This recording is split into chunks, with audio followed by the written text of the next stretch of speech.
ఈనాడు ఒక మంచి కథనాన్ని ప్రొజెక్ట్ చేసింది. 25 ఏళ్ల పాటు కరెంటు బిల్లు రాదంతే అంటూ పిఎం సూర్య గారు పెట్టుకోండి అన్నటువంటి చాలా మంచి సలహా. మనం అనేక సార్లు మాట్లాడుకున్నటువంటిది కూడా ఇది.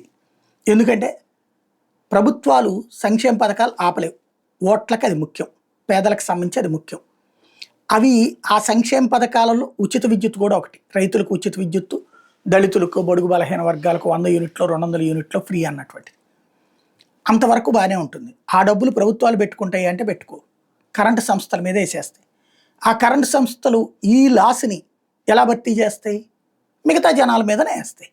ఆ కరెంటు సంస్థలు ఎవరివి? ప్రభుత్వానివే. అదే దోపిడీ జరుగుతూ ఉంటుంది. ఇప్పటికి ఇవాళ మనం బాధించుకుంటున్నటువంటిదంతా కూడా ప్రభుత్వాల యొక్క సంక్షేమ పథకాలు మన చేత పెట్టిస్తున్నారు అన్నది మనం ఒప్పుకోలేదు. మనకి తెలియదు, లేదా చర్చ జరగదు. ఎవడు చేసినా అంతే. పర్యవసానం బాధులు పెరుగుతోంది, ఇంకా ఇంకా పెరుగుతుంది. ఇప్పటికీ ఒకప్పుడు 100 రూపాయలు 150 రూపాయల బిల్లు ఇవాళ రోజున 5,000, 10,000, 16,000, 15,000 వస్తున్న వాళ్ళు ఉన్నారు. కనీసం 1000కి తక్కువ ఎవరికి రావట్లే బిల్లు. ఇలాంటి సందర్భంలో పిఎం సూర్య గారి పథకం చాలా మంచిది. అయితే ఇందులో ఒకటి తప్పు రాశారు. ఏంటి అంటే కరెంటు బిల్లు ఇప్పుడు 400, 200, 300 యూనిట్లో 400 యూనిట్లో దాని నుంచి ఉత్పత్తి అయితే ఆ పైన మనం వాడుకుంటే ఆ వాడిన దానికి ప్రారంభం నుంచి టారిఫ్లు వేస్తున్నారు. అది పచ్చి అబద్ధం.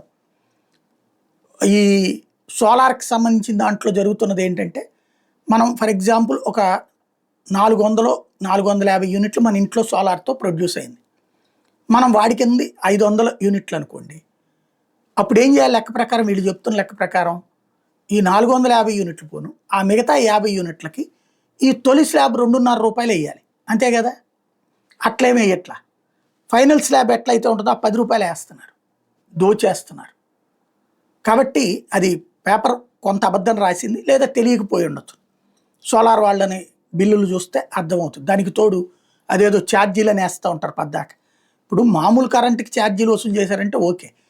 మన ఇంట్లో సోలార్ పెట్టుకున్నప్పుడు ప్రభుత్వానికి ఆ ఎక్స్ట్రా ఛార్జీలు ఎందుకు కట్టాలి అంటే కట్టించుకుంటున్నారు అంతే. ఏదో ఒక పేరుతో దోచుకోవడం అనేది నడుస్తూనే ఉంది. ఈ దోపిడీలో ఒక 3 వంతులు మిగులుతుంది ఇక్కడ ఈ సోలార్ ఫస్ట్ ఇన్వెస్ట్మెంట్ చేసుకుంటే.